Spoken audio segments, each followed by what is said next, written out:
Josué, capítulo 4, verso 4, está escrito: chamou, pois, Josué, os 12 homens que escolhera dos filhos de Israel, um de cada tribo. Se é um de cada tribo, então quantas tribos são?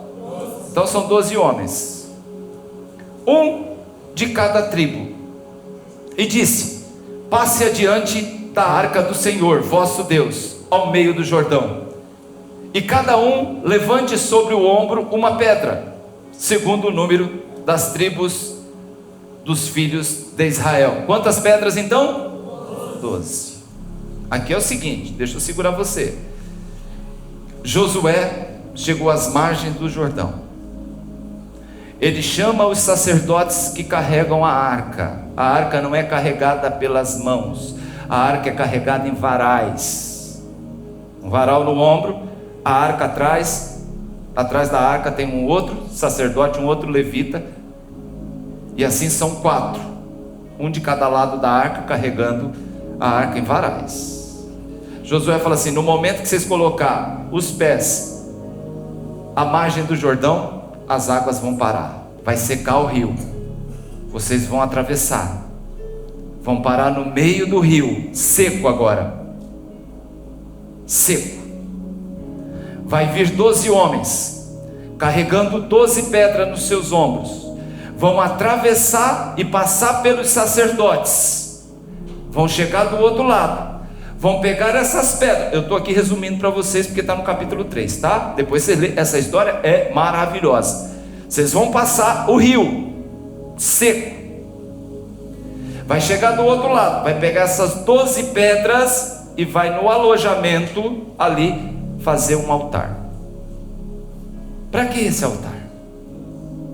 Esse altar é para que as próximas gerações, quando vir aquele monte de pedra, aquele altar, se lembrar que um dia Deus fez o Jordão secar e Israel passar e entrar em Canaã. Beleza? Beleza. Vamos seguir. Capítulo 6. Para que isso seja por sinal e vós, quando os vossos filhos no futuro perguntarem dizendo: que vos significam essas pedras, então lhe direis que as águas do Jordão foram cortadas diante da arca da aliança do Senhor, e passando ela foram as águas do Jordão cortadas, e estas pedras servirão sempre como testemunho memorial aos filhos de Israel. Beleza? Fizeram isso. Versículo 8.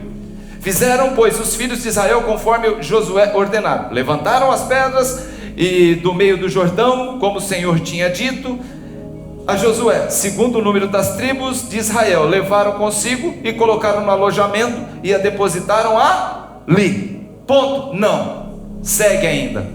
Não parou. Versículo 9.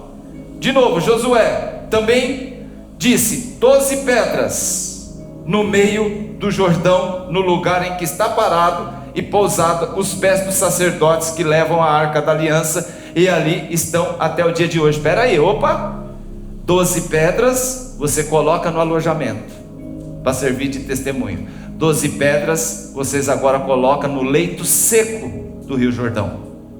Amém? E a palavra do Senhor diz: levaram consigo e depositaram ali, aonde estava a arca da aliança, e ali estão até o dia de hoje. Até que dia? Até que dia, gente? Hoje não, gente, até 3.000 anos atrás, porque depois foi até o dia quando o cara escreveu esse negócio aqui.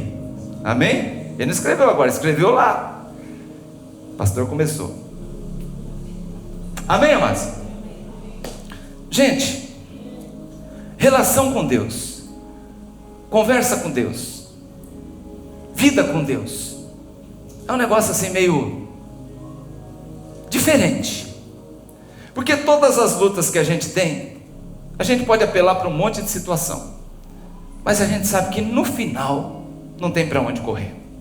Você já percebeu que as pessoas que chegam para uma igreja, vão buscar a Deus, 90% elas vêm porque estão buscando Deus de alguma forma, estão precisando de uma resposta, estão precisando de um alento, estão precisando de uma cura, estão precisando já não sabe mais para onde correr, já eliminou, né? Já tentou de tudo e nada deu certo e nada. Então, o que restou? Deus. Uma das lutas mais difíceis de se vencer é a luta com a solidão, porque você está passando por uma situação, isso acontece com muita gente, e você não tem com quem compartilhar.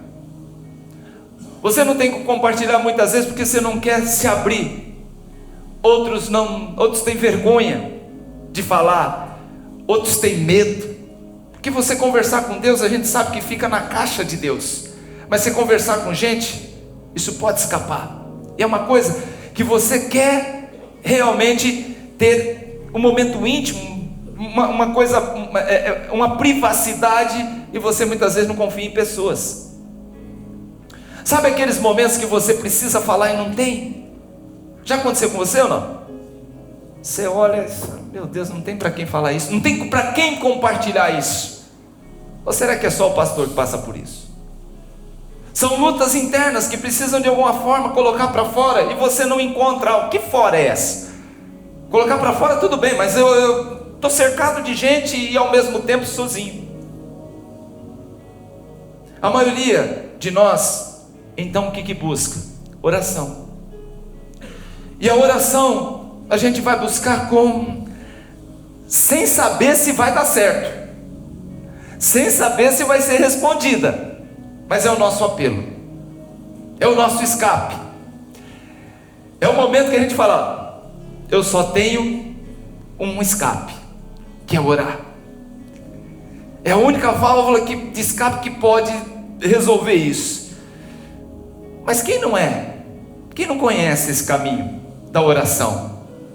Quem não é crente? Jesus abriu essa porta, abriu essa válvula de escape um dia, quando ele disse: quando você quiser orar, tem um jeito. Mateus capítulo 6 diz claramente qual é o jeito. Você só precisa buscar Deus. Essa confiança, tem gente que fala para 1, para 2, para 3, para 4, para 5, para 10, para 1000, e também fala para Deus, porque se um não resolver, talvez o outro resolva. Se Deus não resolver, talvez alguém que eu contei a história resolve. Não, gente, a gente deve testemunhar com os outros. Para Deus a gente deve confessar, a gente deve abrir nosso coração. É claro que a gente compartilha algumas lutas que a gente está passando, mas o primeiro, aquele que verdadeiramente a gente acredita que vai resolver a nossa situação, então que vai dar o caminho, que vai nos ajudar, que vai nos dar o alento, é Deus. Coloca Ele em primeiro lugar. Buscai primeiro quem? O reino. Os demais é depois. Quem está entendendo? Diga amém. Amém. Então ele diz o seguinte: busque Deus primeiro. Quando você for orar, primeiro, entra no seu quarto, fecha a porta. É com a multidão lá dentro, gente? Não, sozinho.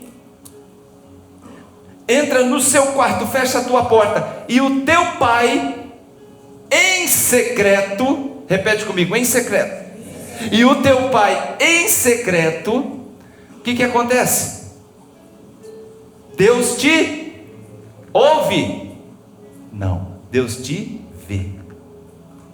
A palavra não diz, e ele que está em secreto, ele te ouve. Não, ele te vê. Olha que coisa maravilhosa, quando você entra para falar com Deus, ele já está lá, e ele te vê. Deus, antes de te ouvir, antes que a palavra saia da sua boca, ele já te conhece, ele já te viu. Amém? Ele já sabe o que você está precisando. Você acha, vou falar aqui, a gente fala do quarto, fechar a porta e tal, mas muitas vezes, sabe esse lugar secreto que a gente vai conversar com Deus? Dirigindo. Quem aqui já falou com Deus dirigindo? Amém.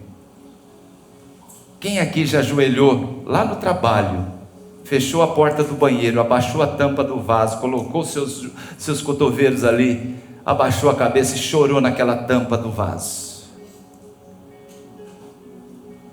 Quem aqui já não fez do banheiro da sua casa Enquanto você chorava debaixo do chuveiro, as lágrimas escorriam, ia pelo ralo, não fez daquele lugar o seu altar a Deus. Quem aqui já não fez o altar para falar com Deus? Um cara que você conhece todos os dias, chamado travesseiro, e fez daquele lugar a sua conversa com o Eterno. Quem aqui, meu irmão, um dia não pegou para andar sozinho pela rua, pelo parque, para algum lugar, e fez daquele ambiente um secreto com Deus? Ninguém ouviu, mas Deus, antes de ouvir, aleluia, Deus te viu. Deus te viu. Naquele quarto, naquele secreto com Deus, você ali faz daquele lugar um altar com Deus. Eu já preguei essa mensagem, mas com um outro caminho, outra linha. E foi uma mensagem que fala muito ao meu coração, porque é o nosso dia a dia. A nossa vida com Deus é dia a dia. O nosso papo com Deus, nossa conversa com Deus, nossas necessidades que a gente busca a Deus, ela é diária. Sim ou não? Ou tem dia que fala assim, hoje eu não quero nem saber de Deus. Não, todos os dias. Talvez você não orou a hora que levantou por causa da correria, mas você sabe que aquele dia você precisa da ajuda de Deus de alguma forma. Então, meu irmão, naquele quarto, naquele banheiro, naquele lugar, você faz ali um altar secreto com Deus. E saiba que cada momento deste vivido, cada oração, cada clamor que você fez diante do Eterno, cada desabafo, gente, e eu sempre falei na IBP desde o primeiro dia, com Deus muitas vezes a gente tem que desabafar sim, a gente tem que brigar, a gente tem que gritar, a gente tem que parar com aquelas orações rebuscadas de tanto elogio a Deus e tal, isso Deus já sabe. O que Deus quer que você faça, meu irmão, é abrir seu coração e jogar limpo com Ele, porque o resto é hipocrisia. Sabe aquela hipocrisia dos fariseus? Senhor grande, Deus poderoso do universo, que rege todas as galáxias, Deus fala, vai logo cara, eu já sei. O outro só batia no peito e falava, misericórdia, misericórdia. Quem desceu justificado para sua casa? Aquele que foi sincero.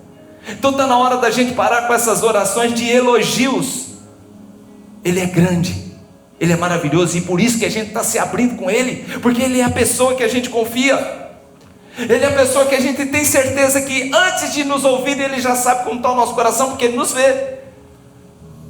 Então é na tua cama, é dirigindo, é andando, é no travesseiro, é no banheiro, é debaixo do chuveiro, fala com Deus, tem uma conversa bacana com Deus.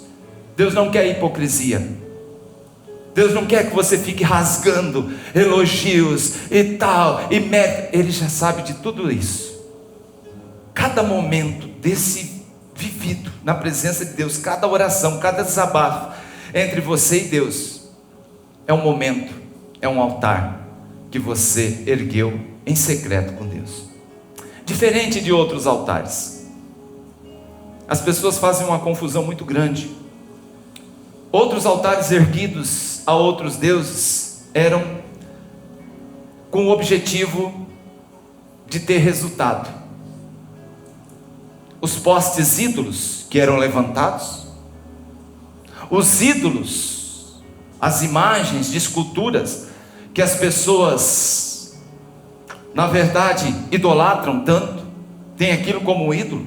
Ah, se você mexer na minha santinha, ah, se você quebrar o vaso, ah, se você tirar o retrato da Santa Ceia, é maldição na casa. Ah, se você fechar a Bíblia que está já aí aberta há 50 anos no Salmo 91, e acha que isso vai resolver a vida dele.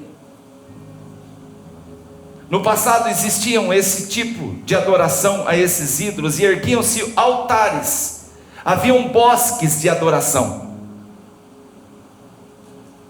vários deuses. No passado existiu um deus chamado Moloque. Moloque era um deus feito de metal, de bronze. Esses tempos atrás, acho que foi Eliezer que ministrou sobre isso. Incandescente, com fogo, que eles ofereciam sacrifício ali. Crianças. Baal, todo mundo conhece a história de 2 Reis, quando Elias teve um confronto em provar sobre o Deus verdadeiro e o Deus falso, que era Baal, sobre os altares. Afrodite, Ísis, Osíris, Diana e tantos outros deuses sempre tiveram um altar, e as pessoas não têm essa intimidade. Você acha que alguém no seu travesseiro vai estar orando para Moloque, vai estar orando para Osíris, vai estar orando para Diana, vai estar orando para Baal? Não, as pessoas precisavam, eram obrigados a construir, a edificar um altar, porque senão ele não ouve. Lembra da história do Deus Baal e do Deus de Israel no Monte Carmelo? Vocês lembram dessa história? Todos os altares para Deus na Bíblia Sagrada tinham que ser de pedra. Altares na Bíblia, todos eram de pedra. Altares bíblicos sempre foram de pedras, porque eram altares de sacrifício. O primeiro altar que foi edificado foi Abel, ainda em Gênesis, começando o livro no Pentateuco. Ele edificou um altar e ofereceu um sacrifício ao Senhor, e a palavra do Senhor diz que Deus se agradou mais do sacrifício de Abel do que de Caim. Altar. Depois nós vemos Noé, que mais de um ano sobre as águas do dilúvio, até ele assentar no Monte Ararat, a primeira coisa que ele fez ao sair da arca foi edificar um altar. Nós temos Abraão. Abraão era o homem dos altares. Aonde Abraão chegava, ele fazia 3 coisas. A primeira, erguia um altar. A segunda, edificava uma tenda. E terceiro, cavava um poço. Primeiro, Deus. Segundo, sua família. Terceiro, trabalho. Se você colocar isso na sua vida: primeiro, Deus; segundo, sua família; terceiro, trabalho. São as 3 coisas que você tem que valorizar na sua vida. Primeiro, Deus. Jacó, Isaac, todos eles edificaram altares, altares de pedra. Moisés ergueu o altar. E aqui, todos eles de pedra. E aqui Josué vai edificar 2 altares. Interessante. Elias ergueu o altar, Eliseu ergueu o altar. Tem outros altares? Tem, pastor, que foram erguidos nessa história. Mas eu parei aqui sobre a história de Josué. 2 altares erguidos por esse homem. Então eu já contei um pouco da história, onde Josué chegou. Mas você sabe quem é Josué nessa história? Josué é um cara que tem pelo menos 40 anos a menos que o nosso amigo Moisés. Josué, ele é guerreiro. Josué não faz nem parte da tribo de Levi, como era Moisés, como era Arão. Nem faz parte. Mas de repente é entregue para ele um povo, uma liderança. Moisés é levado. Por que vai acontecer isso? 40 anos foi peregrinando Moisés na saída do Egito, e Moisés agora está velho. 40 anos peregrinando e trazendo quase 3 milhões de pessoas atrás dele, para levar a terra prometida, a Canaã. Incrédulo, um povo que vai morrer no deserto. O primeiro povo que saiu do Egito, eles vão perecer no deserto. Vai nascer seus filhos, e é essa nova geração, 40 anos depois, que vai entrar em Canaã, exceto 2 pessoas, que faz parte da velha guarda, vamos dizer assim, que é Josué e Caleb. Nem Moisés, nem Moisés. Moisés não vai entrar, pastor? Moisés não vai entrar. Por quê, pastor? Ele é levado no Monte Nebo, onde ele vai ser recolhido por Deus. Ele até questiona: Senhor, eu tive 40 anos trazendo essas tranqueiras aí, esse povo, tá? E eu não vou entrar. Deus falou: não, você não vai entrar. Ele, em Deuteronômio capítulo 6, ele ainda vai tentar negociar com Deus. Deus fala assim: eu já falei para você, e não me peça, não me pergunte mais sobre, não falamos mais sobre esse assunto, você não vai entrar. O que Deus faz? Deus pega ele, leva ele até as margens. Moisés leva o povo até as margens do Jordão, na região ali já é de Moabe, Do outro lado é Jericó, já é Israel, terra prometida, Canaã. E Moisés fica tentando esticar para ver se vê o outro lado. Deus fala assim: sobe o Monte Nebo, vem falar comigo. E ele sobe o Monte Nebo. Só que o Monte Nebo, querido, não dá para você ver Israel. Mas a palavra do Senhor diz que do Monte Nebo Deus mostrou todo Israel, desde Dan até Judá, desde o Mediterrâneo até Jordão, mostrou tudo. E ali ele é recolhido, e a palavra do Senhor diz que Deus sepultou ele lá.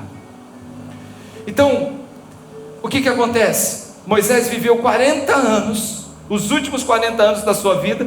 O desejo que ele mais tinha na vida era conhecer, entrar na terra prometida, e Deus não deixou. Moisés viu tanta coisa. Moisés tinha visto no Egito as pragas. Moisés viu o mar se abrir para o povo de Israel passar. Moisés viu água sair da rocha. Moisés viu água salgada se tornar água doce. Moisés viu muitas coisas na sua vida. Viu maná cair do céu, viu codornizes voando a 1 metro de altura para que as pessoas pegassem e comessem carne, para alimentar 3 milhões de pessoas. Mas ele é impedido de entrar no lugar que tanto ele sonhou. Amados, há coisas, e aqui vem uma aplicação, a primeira aplicação da manhã. Há coisas que Deus não permite que você usufrua, mas que você construa. Vou repetir. Pastor Ari, Pastor Marcos, Pastor Daniel, há coisas que Deus não permite que você usufrua, mas que você construa. Tem coisas na minha vida, tem coisas na sua vida que você não vai usufruir, mas você está construindo. Quem vai usufruir? Seus filhos, seu neto e as próximas gerações. Não tenha isso como um peso, porque isso é vontade de Deus. Isso faz parte de todo o processo da vida humana. Nós temos um tempo limitado aqui, e nesse tempo limitado que nós temos aqui, nós temos que construir, nós temos que fazer a nossa parte.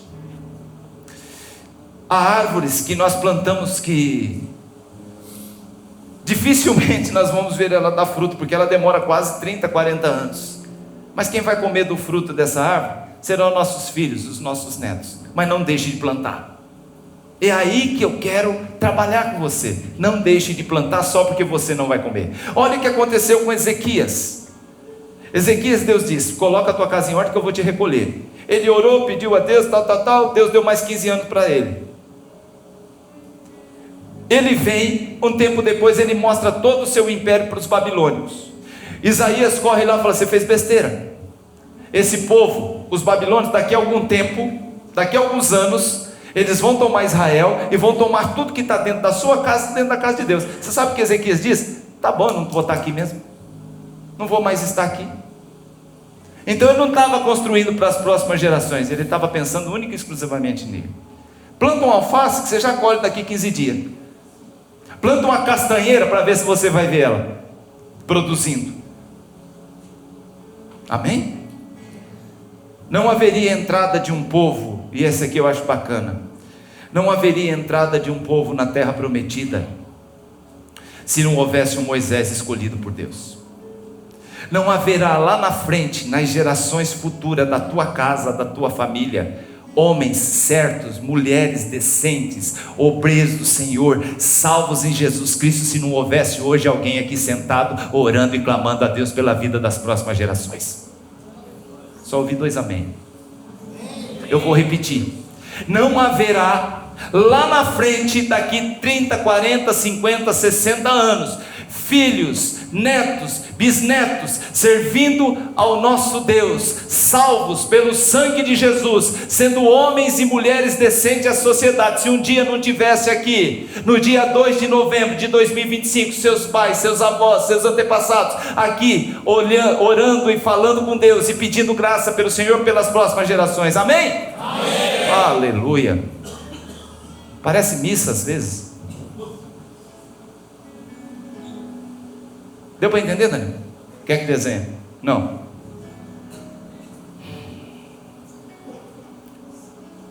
Moisés vai conhecer a terra prometida, mas de outro jeito. Deus vai mostrar para ela. Moisés também vai entrar na terra prometida, Alex. Um dia, Jesus sobe ao monte, um monte chamado Monte da Transfiguração, mas ele tem um nome, chama-se Monte Tabor. Ele sobe, ele está próximo a ser crucificado, ele está angustiado. Como homem, ele é 100% homem, mas ele é 100% Deus. Mas 100% homem, muitas vezes, fala mais forte. Se sente sozinho. Lembra que eu comecei a falar sobre a solidão? Que você não tem com quem falar, você não tem com quem se abrir, você não tem com quem rasgar a tua alma. E ele sobe nesse monte, ele leva 3 discípulos, Pedro, Tiago e João, e lá ele é confortado, seu rosto resplandece. Ele é confortado por 2 personalidades do céu, Elias e Moisés. Olha o que Deus fez com Moisés. Entrou ou não entrou na terra prometida? Entrou. Então, queridos, eu acho maravilhosa essa história. Chegamos agora em Josué. Moisés, ele é recolhido, e agora quem é o escolhido? Josué. Josué não tinha a intimidade que Moisés tinha com Deus. Josué não conversava com Deus face a face. Você lembra da história de Miriam e Arão, que armaram uma situação com Moisés, tal, e até Miriam vai ficar leprosa por conta disso, e Deus fala assim: ô, vocês dois aí, ó, estou bravo com vocês, viu? Olha o que vocês têm falado do meu servo Moisés. Com vocês eu falo sobre, através de profecia, através do profeta, visões, revelações, mas com o meu servo Moisés eu converso com ele, sabe como? Tete a tete, face a face. Face a face. Fez besteira, viu, Miriam? Vai ficar leprosa um tempo aí, vai para a cidade de refúgio lá, se curar, e depois você volta. Então eu acho linda. Josué não viu Deus face a face. As tábuas da lei não foram entregues para Josué e para Moisés. Olha a intimidade que esse homem, ele ficou 40 dias no Sinai, conversando com Deus, recebendo na tábua o homem ali. Gente, que intimidade é essa? Quem é esse cara? Por que o Josué falou: eu estou lascado. Você é louco, compensa. Se Deus dissesse para ele: olha, você vai substituir Moisés, se tivesse falado para mim, com a mesma responsabilidade que ele teve, com a mesma unção que ele teve, você vai já? Eu falei: vou nada. Gente, a têmpera do homem, que lá, o cara é refinado, mas Josué, ele vai. Esse cara, eu vou falar uma coisa, é maravilhoso, querido. Imagina o medo desse homem agora em assumir o lugar, nada mais nada menos, Moisés. E aqui eu queria falar sobre uma outra coisa que muitas vezes a gente encontra na igreja, a gente encontra no dia a dia, que são aqueles que se consideram: ah, não é para mim, pastor. Você já se considerou improvável para alguma coisa? Não é para mim não, isso aí é para o pastor, isso aí é para o irmão, isso aí não é para mim não. São os improváveis. Mais uma vez nós vemos aqui Deus escolhendo improváveis. Até Moisés, um dia, ele foi improvável. Como, pastor? Deus escolheu Moisés, um velho, gago. Deus escolhe esse cara para levar, para tirar um povo do Egito. Esse cara que um dia matou um egípcio, Deus escolheu esse cara. A Bíblia diz que era, e eu fico pensando, esse cara que um dia matou um egípcio, porque estava nas mãos dele, estava um hebreu, ele matou um egípcio, e a palavra do Senhor diz que dos homens ele era o mais manso. Eu fico imaginando que era o mais bravo então. Daniel era o mais manso entre os homens. Eu falei: nossa, que mansidão. Moisés disse que não conseguiria, Senhor, lá no começo, na sarça ardente, que nós cantamos aqui, ele falou: Senhor, eu não consigo. Moisés deu 5 motivos para não tirar o povo do Egito, para não ir lá: me deixa aqui pastoreando ovelha, eu não vou voltar lá para conversar com o faraó. Primeiro, que não vão acreditar. Segundo, que eu já estou velho. Terceiro, que eu sou gago. Quarto, que o povo também não vai acreditar. E quinto, quem falou? Quem te mandou? Moisés disse que não conseguiria, pois tinha todos esses problemas. E Moisés disse: Senhor, não me manda não. Uma última das coisas que ele tentou argumentar, pastor Daniel: não me manda não, eu já estou velho. Deus falou: peraí, pode parar, essa parte nós resolve. Vou te arrumar uma pessoa para ir com você. Pegou o Arão, mais velho que ele. dá para entender Deus. Deus é lindo, gente. Deus trabalha desse jeito. Amém, amados? E agora, Deus escolhe umas pessoas que você não escolheria. Olha as escolhas de Jesus no colégio apostólico. Quem são os 12? Escolheu Judas. Escolheu confusão. Escolheu um problemão. Mas ele escolheu. Deus escolhe os mais improváveis da casa de Jessé. Quem eram os 8 irmãos da casa de Jessé? Abinadad, Bildad, Samar, e por aí é um monte, tudo guerreiro. Mas tem um raspa de tacho, um moleque loirinho, que cuida de ovelha. Deus vai escolher esse. Improvável. Quem era o mais improvável aos olhos de Samuel, quando desfilaram na frente? Porque Samuel chegou lá e falou assim: ó, eu vim ungir um rei, manda se purificar. O que era purificar? Tomar banho e trocar de roupa, colocar roupa de desfile, e desfila ali 7 dos filhos de Jessé. Deus falou assim: você está olhando a aparência, eu olho o coração. Não é nenhum desses. Aí chega o moleque, cheirando bosta de ovelha, fedido, lascado, e é esse que Deus escolhe. Então, querido, quem é você nessa história? Quem é você? Deus está escolhendo os improváveis, e eu dou glória a Deus por isso. Deus escolhe os improváveis. Jesus, quando veio à terra, ele poderia escolher, ao invés de pescador, cobrador de imposto, traidor, o que ele podia escolher? Ele poderia muito bem escolher religiosos, que já conhecia a Torá, já conhecia a lei, já conhecia um monte de coisa, sabia orar. E os meninos vão falar assim: ensina a orar, que a gente nem sabe orar. Imagina os discípulos dizendo isso. Então aqui, Deus escolhe os mais improváveis da casa de Jessé. Maria Madalena, Jesus ele ressuscita, e para quem ele aparece? Para Maria Madalena. Você sabe quem é Maria Madalena? Uma ex-prostituta. É ela que vai receber ali naquele momento o anúncio que ele ressuscitou e ele vive. Ela é a primeira mensageira do Evangelho novo. Josué está com muito medo. Ele está com muito medo da missão. Quando Deus se manifesta na vida dele e diz: Josué, fica tranquilo, fica calmo, tem de bom ânimo, ser valente, ser corajoso, eu sou contigo.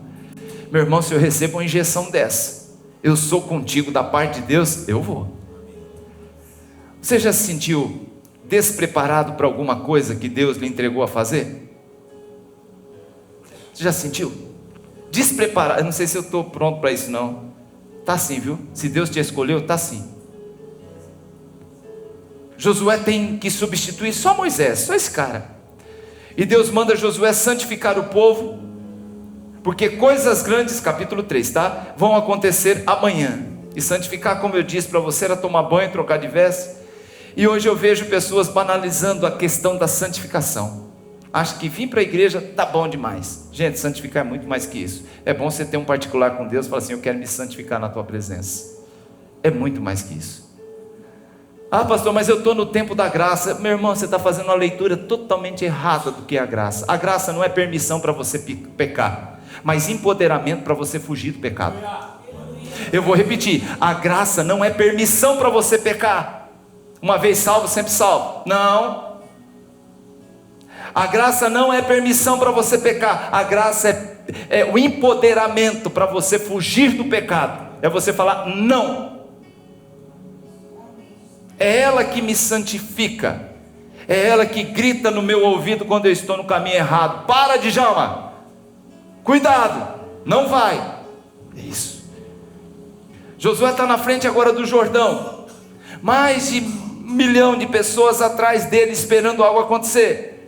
Josué está com os olhos olhando para aquela água, falar: Jesus amado, será que esse trem vai abrir realmente? Ele está com medo ali, e Deus dá ordem. E agora? E Deus, interessante, capítulo 3 mostra isso, que Deus leva o povo de Israel para o pior lugar do Jordão para atravessar. O rio está transbordando. Não podia ser no período de seca? que desce só aquele filetinho de água? Não, o rio está transbordando. Os barrancos estão já tudo inundados. E Deus leva eles justamente nesse período. E aí ele diz o seguinte: Deus dá ordem, Josué, manda os sacerdotes pôr o pé na água. E eu fico pensando, como você reagiria vendo essa cena? Chega lá o sacerdote, chegam os pastores aqui da igreja carregando a arca, na beirada ali do rio Tietê. Olha que rio gostoso para atravessar, só se for seco. Fala assim: coloca os pés na margem do Tietê aí. Pastor Daniel segurando de um lado, pastor Djalma do outro, os outros pastores segurando a arca lá atrás. E agora? Como que a gente vai passar? Fica imaginando, cara. Quando eles colocam os pés nas águas, o que acontece, gente? A água não parou. Por quê, pastor? Pergunta para mim, por quê, pastor? Porque lá no Mar Vermelho, Daniel, o mar se abriu. O que aconteceu? O que Moisés fez para o mar se abrir? Fez o quê? Fez nada. Te ensinaram errado. Ninguém tocou na água. Foi Deus que abriu o Mar Vermelho num vento oriental de lá para cá. Muitos falam, ele tocou com o cajado. Não tocou, ele pôs a mão na água. Não pôs, isso não tem na Bíblia. Você está na IBP, viu? Te ensinaram a vida toda. Não que eu vejo as encenações, o Moisés batendo com a água, o cajado. Não vai abrir, Zé. O vento veio de lá para cá e veio abrindo. Estamos agora no Jordão. Vai acontecer a mesma coisa. Aqui sim, coloca os pés nas águas. Eu coloquei o pé na água lá, não abriu nada.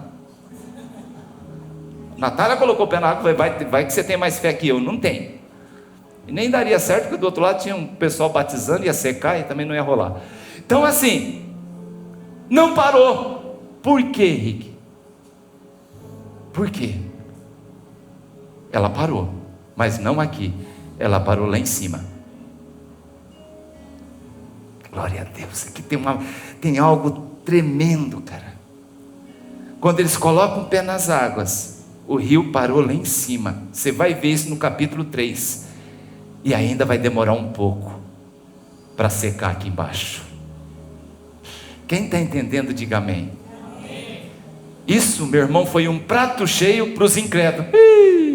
Pastor Daniel, você pisou, não rolou. Não secou, não abriu. Não dá para passar. E tem uma aplicação para você nessa manhã. Nem tudo que Deus já está promovendo na sua vida lá em cima já dá para você ver aqui embaixo. Vou repetir, nem tudo que Deus já está promovendo lá em cima você já consegue ver aqui embaixo. Mas Ele já parou lá em cima e as coisas vão chegar aqui embaixo. Isso prova o quê? A sua fé. Tranquilo, gente, já pisei na água, fica tranquilo. Deus já está promovendo, Deus já está fazendo, porque se Ele falou, Ele é fiel para cumprir. Amém?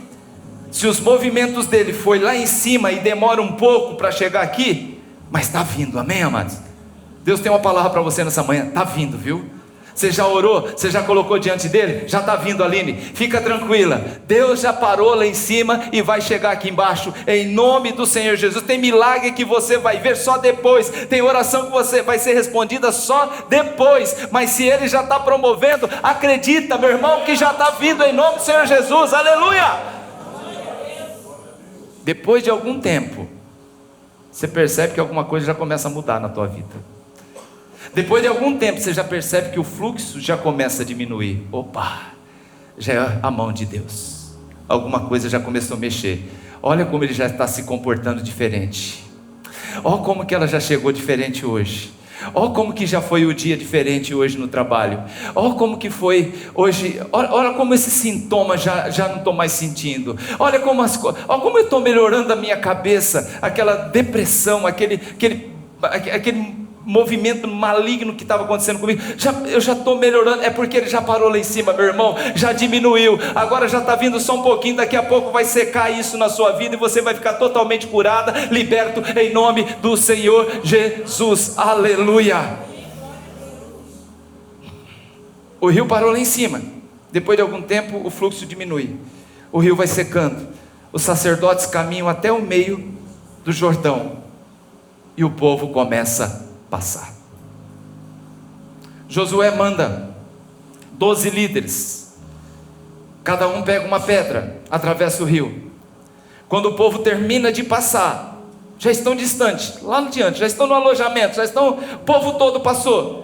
Deus chama Josué e fala assim, novamente, manda cada um pegar uma pedra, 12 pedras, e agora coloca no meio do rio, e deixa lá.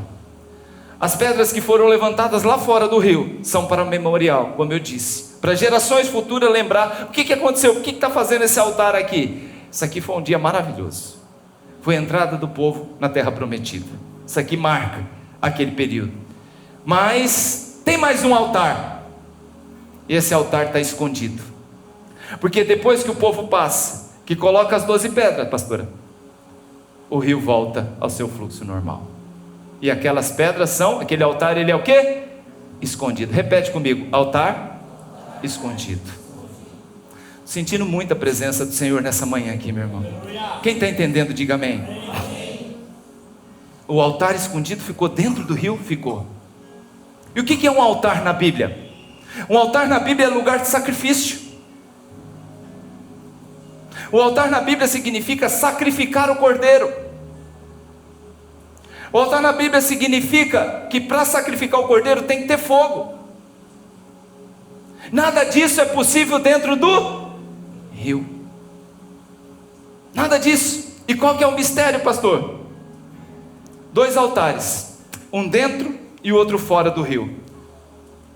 Voltou ao fluxo, as águas encobrem as pedras e ele segue seu caminho. Agora tem um altar escondido em secreto, que Deus mandou erguer. Pastor, mas qual é a finalidade desse altar escondido, desse altar secreto? Um altar que só Josué viu, nem o povo viu, o povo caminhou, foi embora. Você percebeu que Deus chamou Josué em secreto e falou, agora você pega 12 pedras, sabe aonde estava a arca da aliança, ali você coloca as pedras e faz um altar, e assim segue. Apenas Deus sabe onde está aquele lugar, porque depois que cobrir, nem o Josué vai saber mais direito aonde é aquele lugar. E essa palavra é para pessoas que nem se lembra mais como Deus já te usou, como Deus já te ouviu. Tem oração que você fez lá atrás, meu irmão, Josué já não sabia mais que lugar ali mais ou menos foi deixado as pedras, mas Deus sabe. Tem coisas que você já nem se lembra mais que você fez em prol do reino. Aquele altar que você edificou, aquela palavra que você deixou na vida daquela pessoa, aquela ministração que você fez na vida de alguém, depois você esqueceu. Você já percebeu que muitas vezes a gente coloca as coisas na mão do Senhor e a gente esquece? Acontece isso sempre comigo, eu esqueci, parece que Deus deleta, porque daqui para frente é só Ele que sabe. Já contei vários testemunhos aqui. Gente, eu falei, eu ministrei, eu entreguei aquela palavra para aquela pessoa e depois eu simplesmente esqueci. Só fui lembrar quando aconteceu e a pessoa veio falar comigo. Falei, Jesus, eu não lembrava mais disso. Coisas que você nem lembra mais, mas Deus sabe onde foi erguido aquele altar. Se foi no banheiro, se foi no chuveiro, se foi no travesseiro, se foi dirigindo. Deus sabe. Deus não esqueceu daquela tua oração. Deus não esqueceu do teu clamor. Deus não esqueceu daquela ministração que você fez. Deus sabe onde estão os altares escondidos do seu passado. Tem oração, meu irmão, que você fez há 15 anos atrás, lá naquele banheiro, joelhado, falando com Deus, e você já nem lembra mais desse dia. Aquele dia, aquela oração está na agenda de Deus e Deus está provendo. 15 anos depois, pastor, 15 anos depois. Muitos altares que construímos para Deus foram aqueles que ninguém viu e ninguém sabe onde foram, só Deus. De vez em quando eu recebo pessoas que falam de mensagens que eu preguei há 10 anos atrás. 10 anos atrás, uma moça chegou algum tempo atrás na igreja e falou assim: pastor, eu chegava mais cedo na Unip, bem mais cedo, 1 hora antes, para ouvir a mensagem que o senhor pregava na rádio. E o senhor não sabe a diferença que aquilo fez na minha vida. E eu já nem lembrava mais disso, meu irmão, que é coisa de 10, 15 anos atrás. Uma vez um caminhoneiro me ligou, ele acho que é de Goiás, ele achou meu telefone não sabe aonde. Falei: pastor, eu estava muito mal dirigindo na Anhanguera, eu já estava desistindo de tudo. Liguei o rádio para ver se tinha alguma música sertaneja, alguma coisa rodando para me distrair. E de repente entrei naquela rádio e ouvi a mensagem. E aquilo mudou o meu caminho naquele dia. Me deu um ânimo. Eu estou ligando para honrar o Senhor, para te agradecer. Gente, você nem sabe, são altares. São altares. Tem muita coisa que você construiu com Deus que até hoje você ainda não entendeu. Há coisas que você fez para Deus no passado que parece não fazer muito sentido na época. Gente, construir um altar debaixo de um rio faz algum sentido? Sendo que um altar significa sacrifício, cordeiro, fogo e por aí vai? Não faz. Tem coisas que você talvez está fazendo hoje, amando de Deus, que parece que não faz sentido.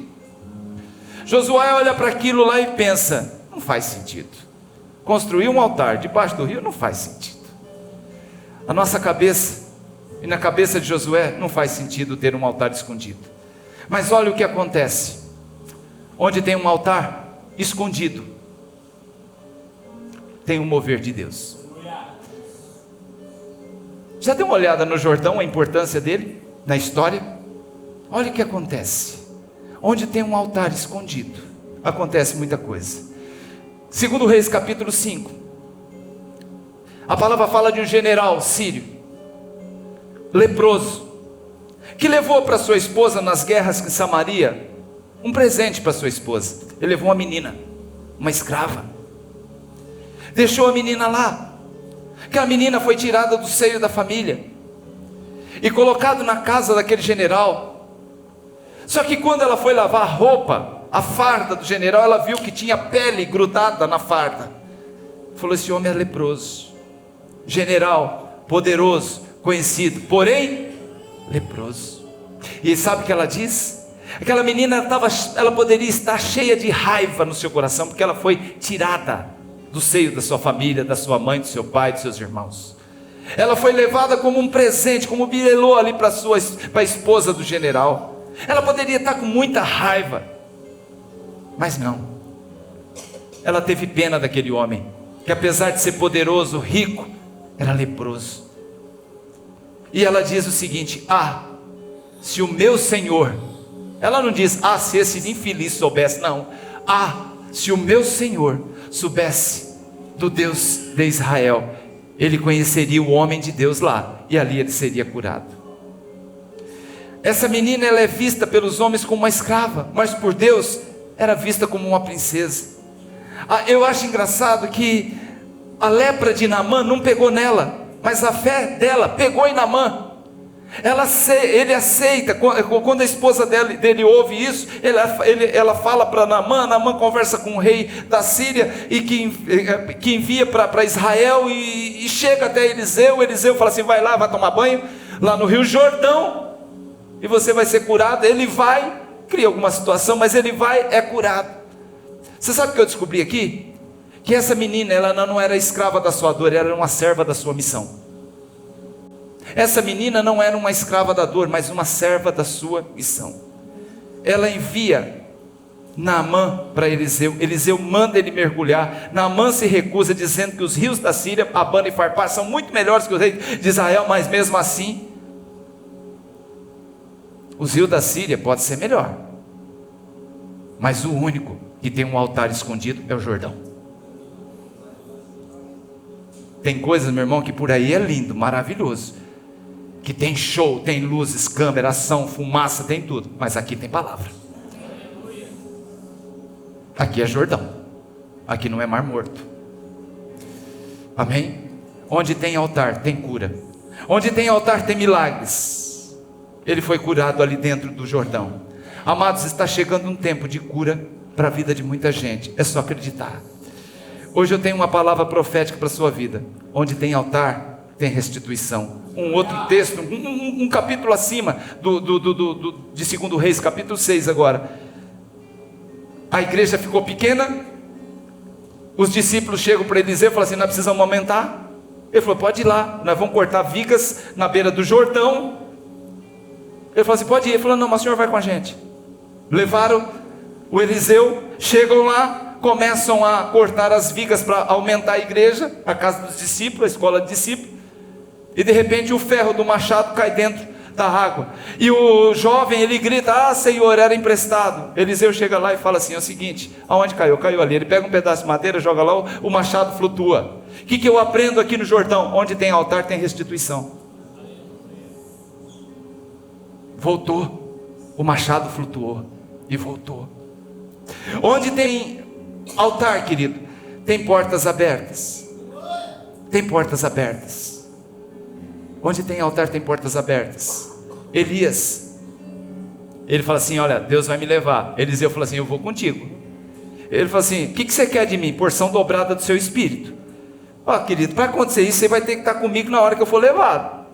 Então ele vai para Belém. Elias vai para Belém, Eliseu vai junto. Ele vai para Sucó, Eliseu vai junto. Ele vai não sei para onde, ele fala assim: agora eu vou para o Jordão. Vou para o Jordão. Eliseu vai junto. Chega no Jordão, tem que atravessar o Jordão. Elias tira da capa, bate no Jordão e as portas se abrem. Eles passam. Elias é carregado por uma carruagem de fogo e Eliseu fica. Onde tem altar, tem portas abertas. Aquilo que está fechado se abre no mesmo rio que tem um altar. Tem cura, tem restituição, tem portas abertas. Amém? Onde tem altar tem recomeço. Elias solta a capa, Eliseu pega a capa para dar continuidade ao ministério profético de Elias. Ele chega no Jordão, ele bate na água e o rio se abre novamente. O que eu aprendo aqui, pastor? Onde tem altar tem recomeço. Onde tem altar tem continuidade. Onde tem altar tem sucessão. Muitas vezes, talvez você está preocupado com seus filhos, com essa geração que pensa: será que vai terminar em mim? Não vão dar continuidade? Acredite que aquele altar escondido que você um dia ergueu na presença do Senhor vai dar continuidade a tudo aquilo que você sonhou para os seus filhos, netos e para a próxima geração. Deus não brinca. Deus não brinca com os altares que a gente construiu. Seus filhos não nasceram para o inferno. Seus filhos nasceram para ter os seus nomes escritos no livro da vida e servir ao Senhor. Você não gerou escravos do seu ventre. Você gerou filhos de Deus. Onde tem altar, tem continuidade. Onde tem altar, tem sucessão. Então, queridos, continue erguendo altares ao Senhor. Continue consagrando, continue orando, continue buscando o Senhor. Altar era construção para fazer o quê? Altar era construído, ele era edificado para quê? Para sacrificar o cordeiro. Altar tem que ter, para sacrificar o cordeiro, a lei dizia que tinha que ter um sacerdote, tinha que ter um profeta, tinha que ter um cordeiro, deveria ser de pedras. Altar tinha que ter um cordeiro e tinha que ter fogo. Então tem que ter o sacerdote, o profeta, ser de pedra, tem que ter o cordeiro e tem que ter fogo. Amém? Quem está entendendo? Presta atenção, que agora vem a parte interessante. Cadê o cordeiro desse altar? Está debaixo d'água, o altar. E cadê o cordeiro? Onde está o cordeiro desse altar? Isaac, filho de Abraão, um dia subindo Moriá, diz: pai, eu estou vendo aqui, eu estou prestando atenção, lá em cima tem as pedras que nós vamos fazer o altar. Eu estou vendo na sua mão o fogo e o cutelo, o punhal. Nas minhas costas estou levando a lenha, mas onde está o cordeiro para o sacrifício? Deus disse para ele: Deus proverá para si o cordeiro. Sim ou não? Mas se o altar está debaixo da água do Jordão, se esse altar está submerso, como que eu vou colocar o cordeiro nele? E aí a gente vai para o Novo Testamento. Um dia, aleluia, um profeta chamado João Batista está nesse mesmo Jordão. Aleluia. Um dia, João Batista está nesse mesmo Jordão, batizando, aonde existe um altar escondido.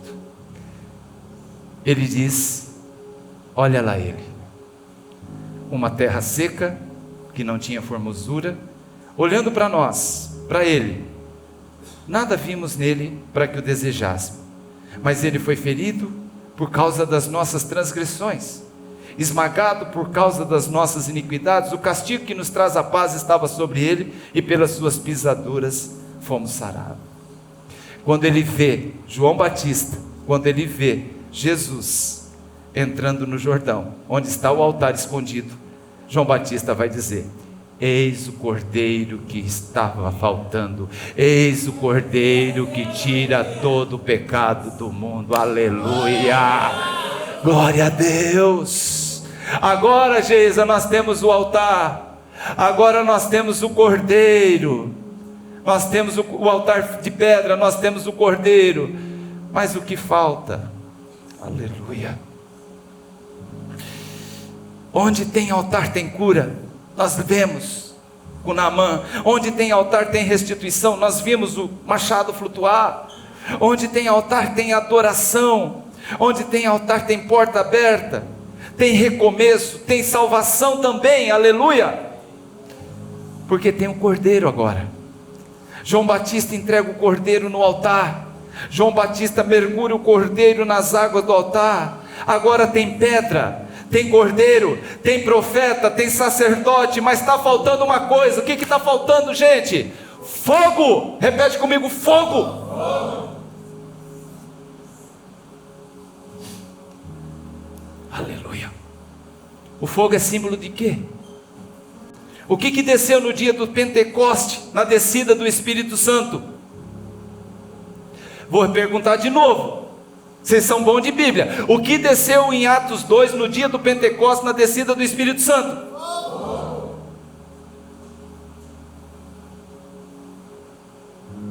O que estava faltando ali então?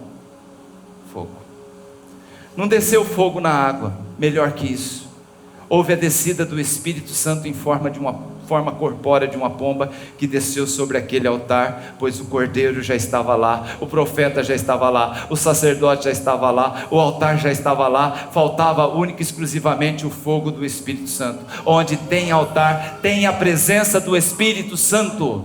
Se existe altar nessa igreja, querido, tem a presença do Espírito Santo. Vocês estão cheios, vocês têm e habitam em vocês o Espírito Santo de Deus, aleluia.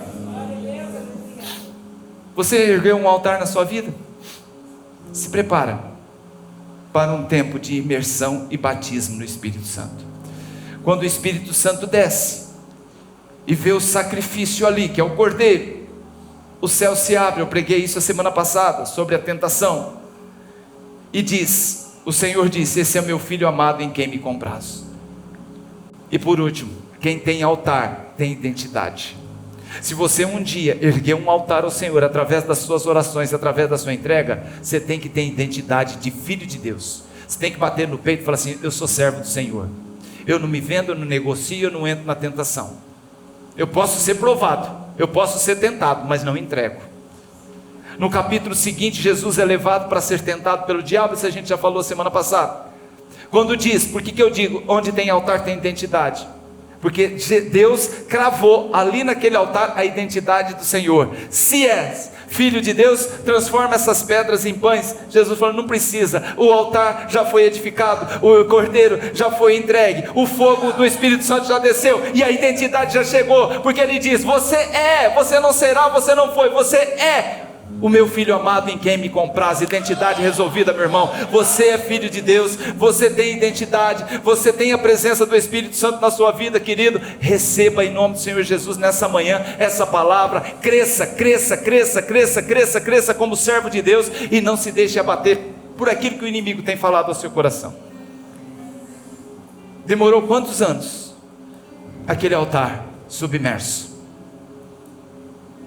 aquele altar debaixo d'água, o altar construído no passado por Josué? Demorou quanto tempo? Mas ele cumpriu sua função. apresentou o Cordeiro que tira todo o pecado do mundo. E por causa desse altar que tudo começou. E por causa desse altar começava o ministério salvífico do Senhor. E por causa desse altar, por causa desse momento ali naquele rio,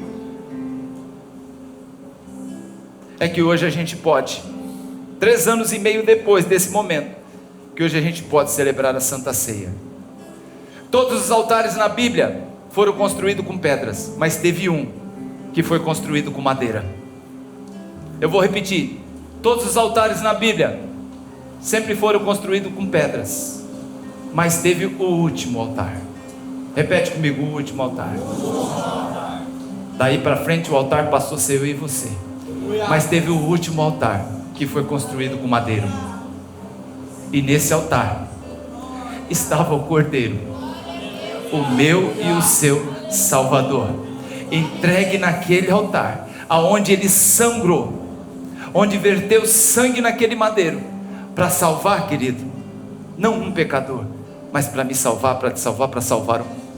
Então é a Ele que nós rendemos graça, é a Ele que nós entregamos a nossa vida, é a Ele que nos sacrificamos e falamos: ainda é muito pouco perto do sacrifício naquele altar de madeira no Gólgota, que um dia o Senhor entregou a sua vida. Vamos orar. Senhor Deus e Pai, como é bom, meu Pai, sentir a sua presença e saber que na Bíblia nada é por acaso, tudo tem um sentido, tudo faz sentido, meu Pai, nessa sua palavra, nesse livro maravilhoso. Tudo faz sentido, Senhor Deus querido, e nós queremos nessa manhã te render graça, Senhor Deus querido. Nós sabemos que nós edificamos várias vezes altares na nossa vida, e muitas vezes a gente acha que não teve resultado, mas o Senhor não só ouviu, como o Senhor viu. O Senhor estava ali naquele banheiro, o Senhor estava ali naquele chuveiro, o Senhor estava ali naquele travesseiro, o Senhor estava naquele volante daquele carro quando orávamos, o Senhor estava na igreja, o Senhor estava naquela caminhada, o Senhor estava. O Senhor não esquece, o Senhor tem a sua agenda, o Senhor anota, e no tempo certo, meu Pai, o Senhor provê. Pai amado, nós sabemos que para prover, meu Pai, nós temos que nos submeter à sua vontade, e saber que a sua vontade, ela é boa, perfeita e agradável para o Senhor primeiro. Por isso, Deus, nós colocamos a nossa vida hoje diante do Senhor. Pai amado, há tantos irmãos aqui, há tantos outros, milhares, Pai amado, que recebem essa palavra através, Senhor Deus querido, das plataformas. Mas eu tenho, Pai amado, no meu coração que todos eles erguem um altar ao Senhor. E nós te pedimos, meu Pai, que o Senhor, Pai amado, os visite no seu tempo, do seu jeito, da sua maneira. Te agradecemos nessa manhã pela tua palavra. Te agradecemos, Senhor Deus querido, por tudo que o Senhor já fez em nossa vida. Vamos entregar agora, Pai amado, a nossa vida também nesse altar, Pai amado, em comemoração e celebração esse memorial que é a Santa Ceia. Mas, Senhor Deus querido, continue trabalhando no coração dos seus filhos, em nome de Jesus.